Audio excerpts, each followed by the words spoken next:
Elizabeth.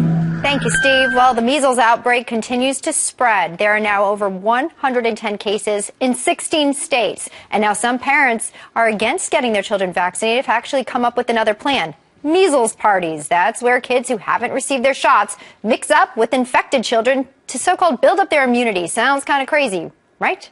We'll watch. I wouldn't be like, come on over and let's all have the disease to get it over with. Not worth it. How do you tell a little kid, don't scratch yourself, you know what I mean? Or to just, I'd rather them have the vaccination. But there is a benefit, we ask, or is this just putting more kids at a greater risk and number? We're going to ask attending physician Dr. Philippa Cheetham, who joins us now. So when you hear about, we heard about the chickenpox parties. Did they work? And how much more dangerous is this that these measles parties are actually happening?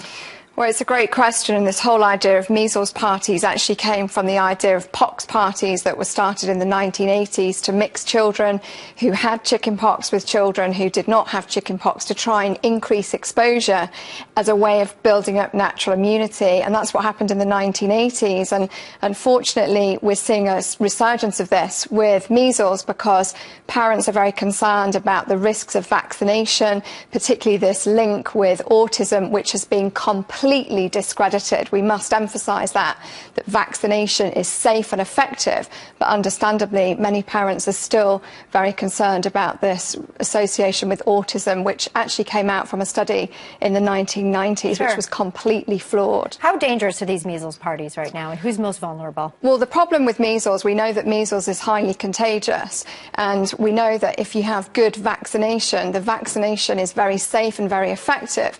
But for children who are not vaccinated, obviously they're very at risk of getting measles because it's so contagious. The problem is that for a percentage of children who get measles, for 30% of children, there are significant complications associated with getting measles. It's not just getting a childhood disease that gives you a rash, that gives you a fever. For a percentage of children, they can get issues with ear infections, even inflammation of the brain, pneumonia. Sure. I mean, these can result in children being in hospital, and 2 out of 1,000 children will die from measles. Gosh, that's so risky. I mean, how much immunity can you actually build up from going to these parties? Well, the concept behind it is that if you go to these parties and you develop measles, it's kind of considered to be natural immunity, but it's not controlled. You're putting a child at unnecessary risk. The risk of the disease is much, much higher than the risk of having the vaccination. So vaccinate your children against measles is the very clear message. This vaccination is safe, it's effective, and for those children that have the vaccine, the coverage is excellent. It's over 90%. Yeah, we're seeing over 100 cases right now in 16 states. What if you get the measles? What do you do? Well, you know, the important thing to say here is that in 2004, the number of cases were at absolute lowest. And 10 years on, we saw over 600 cases last year. We only had 37 cases in 2004. And this is a major problem that there are groups in America, particularly in California, there were a number of children that were unvaccinated. If you get measles for children, it's pretty much supportive care. There's no specific treatment.